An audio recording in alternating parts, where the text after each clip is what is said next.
ni kiki au sio kiki. Kwa sababu dunia sasa hivi ina mambo mengi sana. Ndoa ya Rose kwako kama mtumishi, tumie hii nafasi kwamba watumishi wa Mungu wanapopita kwenye majaribu tuwaombee. Usitumie nafasi hiyo, na wao pia wanaweza kapita kwenye changamoto, wanaweza kapita kwenye majaribu. Ayubu alikuwa ni mkamilifu, lakini kuna majaribu yaliruhusiwa kwake. Kwa si kwamba ni mtenda dhambi, bali tu kuna kikombe ambacho kinatakiwa akipitie. Kama wanafundisha kitu wasichokiishi, hapana ndugu yangu. Kuna vita nyingine zisikie kwa jirani, zisiingie kwako. Ungepitia, ungezimia, ungefufuka. Ungezimia tena, ungefufuka. Ungezimia moja kwa moja. Usingewezekana. Lakini kuna watu ukiona wanapita kwenye majaribu magumu na bado wanaingia kanisani, wapigie tu makofi, wapongeze.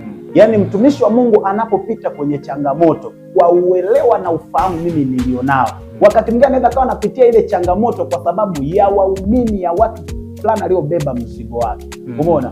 Watumishi wa Mungu wanapopita kwenye majaribu tuwaombee.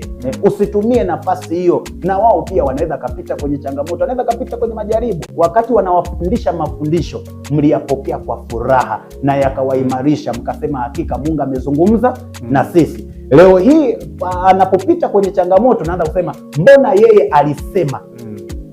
Kumbe yale mafundisho yake ungeyachukua kama yalivyo, kwa sababu ulisema Mungu alisema, sio Rose Shaboka alisema. Kwa unakuta kwamba tunakuwa na tabia kama vile za Mafarisayo, vigeugeu. Tuachane na hayo yaliyotokea. Hebu naombeni mzungumze hapa, tumpe maua yake. Wangapi ambao ndoa zao zimesimama kwa sababu ya mahubiri ya Rose Shaboka? Watu ndo wakatiririka pale. Mwingine akaniambia yuko kwenye ndoa mpaka leo ni kwa sababu ya mahubiri ya Rose Shaboka. Mwingine akasema kwamba mimi nilikuwa ni mtu wa kulia, lakini kwa sababu ya mafundisho ya Rose Shaboka ndio maana leo hii najisikia hodari na kuendelea mbele. Umeona? Usifurahie moto unapowaka kwa jirani yako, maana upepo ukibadilisha mwelekeo, moto unaweza kukujilia na wewe. Jifunze kuwaombea.